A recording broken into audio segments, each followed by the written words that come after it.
Okay, we're back. We left off with just getting our sky color in.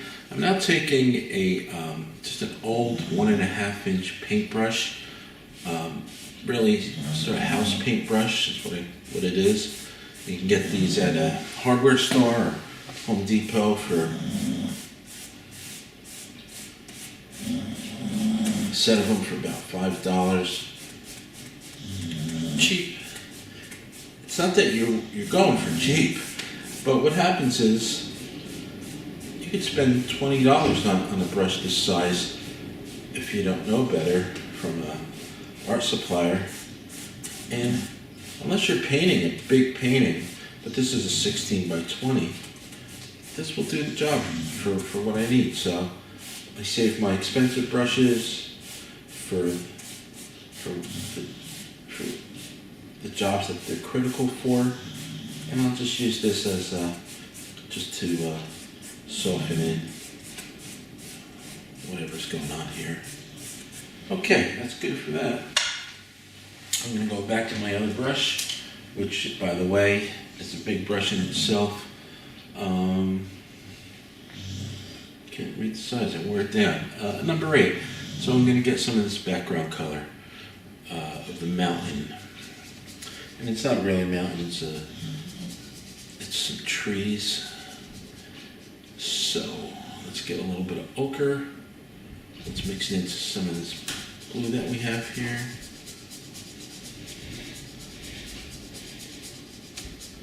Get a little bit of that. I noticed I didn't put my black out today, and it wasn't by design, I just forgot, so I can really kind of work without that. So I'm going to use some purple against that yellow, which is a complementary color, so it's going to grade down.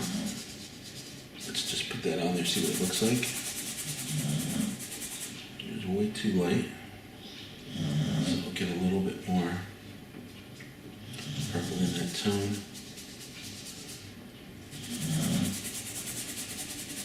Yeah, that kind of works. Just using really mixing it into that blue-gray mixture, because that sky has a vast effect on this background. And there's a lot of growth going on. It's early springtime, so later on we'll get some greens in there.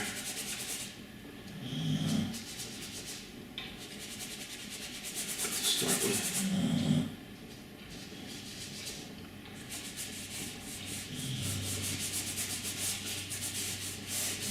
Keep it pretty neutral.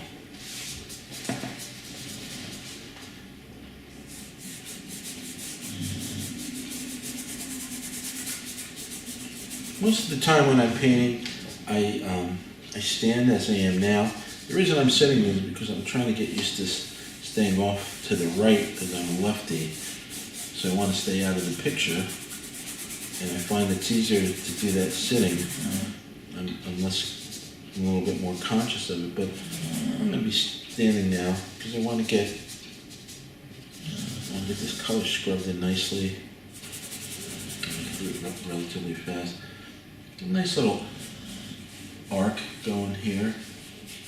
Now I'm going to go up into my sky a little bit, just to keep those edges on those mountains soft. Alright, and this guy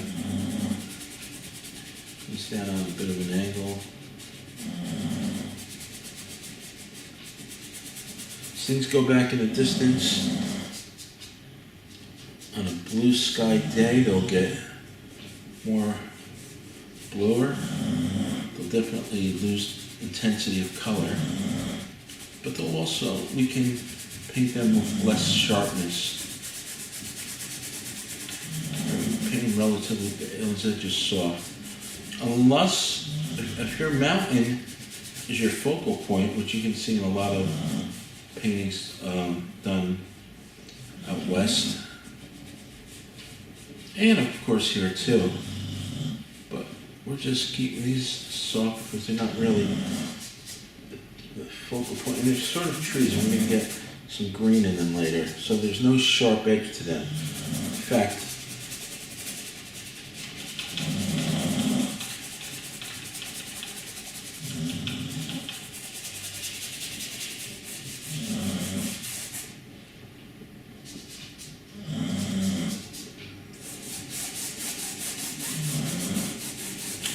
I'm painting with oils, but I'm painting so that when you're painting with acrylics, these are pretty much the same approach. You're building shape by shape. I'm not jumping around, I'm not doing the sky, I'm doing the mountain. I'm getting one thing done at a time. So if you are painting with acrylics, you can get that in before it dries on you.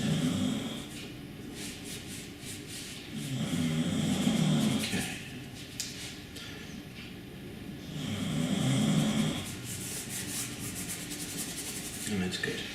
All right, we got that in. I'm going to go to my foreground. Let's get some of this grass in. I'm going to take that pre-mixed color that I made. I hope you can see it there. Let's see what that looks like. Get a little bit of green in there. Okay, so I'm going to keep it dark. Not dark, but more, well, that's the wrong term. I'm going to keep it colorful and a little bit, yeah, dark could be the right term, but I wanted to create the feeling of depth. And I can do that simply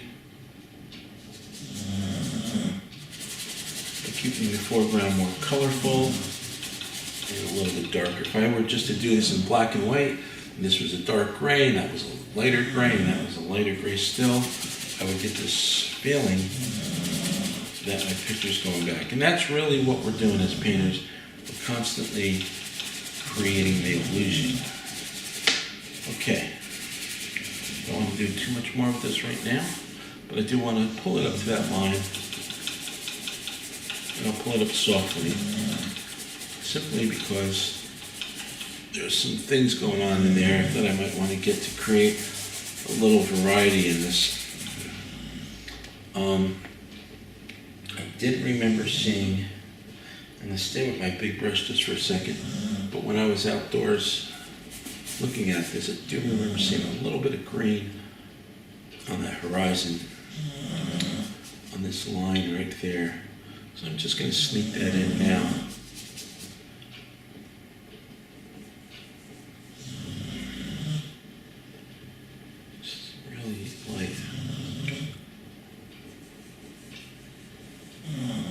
Make my life easier later when I start to put that brown dirt on the edge. Now, you know, one of the things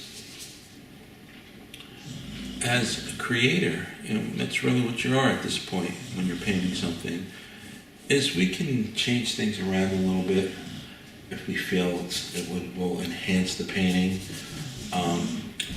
I see this post right here. Right in front there, intersects over, crops over that little pump house or whatever that little building is back there. It's not big enough to be a barn, but so I have to move it. Either I can move the little structure over, I can move that little piece there and a bright fence. But the choice is mine, and I do it solely to make a more interesting painting. If that helps the picture, a lot of times when you have things intersect like that, it doesn't help your picture. So let's get this green all scrubbed in. So I'm a step lighter than this. Notice how I'm not really putting any paint over where my tree structure is going to be, because I want to get a little ochre in there just to dull it down so it's not so bright. Once I get my leaves in, I can always go, I know how to make that sky color, because I did it before. I can always go in and paint in between the leaves. There's an excellent book by John Carlson called Landscape Painting. You can get it at, I'm sure Amazon has it. And in that, he spends a large portion of the book, or at least a few chapters, in what are called sky holes. And that's simply all those little spaces between the branches and in between the blooms where you see the sky. It's a very valuable lesson in painting because if you don't do it correctly, it looks like you have stars in your trees. But if you do, so I'm just going to go right up to about here.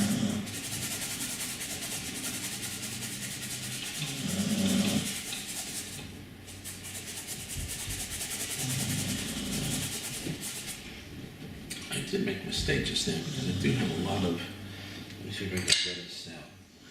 I do have a lot of area here that's the brown soil. Hopefully that'll be enough. Yeah, I can pull that green right in there.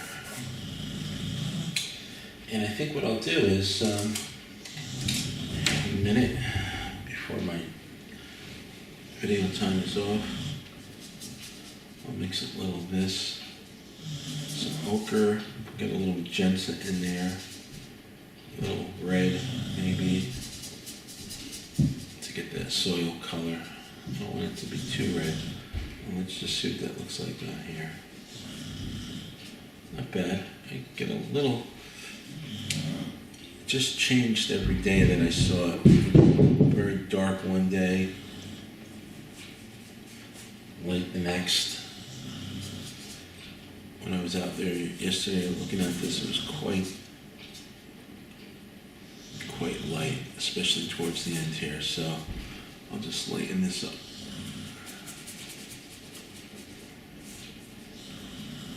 Pull that in there. I think I could scrub a little of this into the field.